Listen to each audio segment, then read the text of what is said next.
Good day. My name is Thomas Jefferson. I would like you to join me and John Adams in Farmington, New Mexico on Saturday, May 13th of this year. Now, Mr. Adams could not join me right here today for this announcement, but he will be joining me there. We'll be holding a debate and discussion on many of the subjects upon which we differed and some upon which we partially agreed during our lifetimes. For instance, we disagreed on whether or not there ought to be term limits for elected officials in government.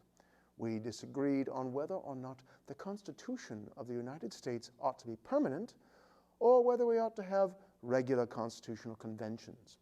Mr. Adams and I disagreed on the necessity for a powerful Navy and a presence of the United States in the world. We disagreed on the basic nature of humankind.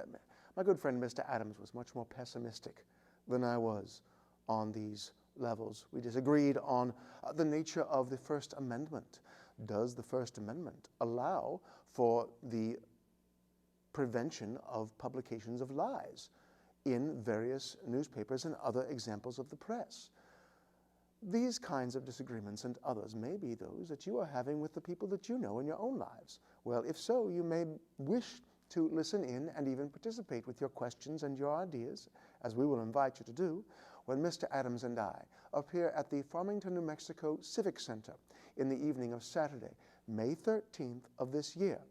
Well, actually, Mr. Adams has more or less been present throughout this particular announcement. There he is, right there, above me. And there I am, and well, there's Dr. Franklin. Sadly, Dr. Franklin won't be able to make it, but Mr. Adams will, and I hope you can make it as well.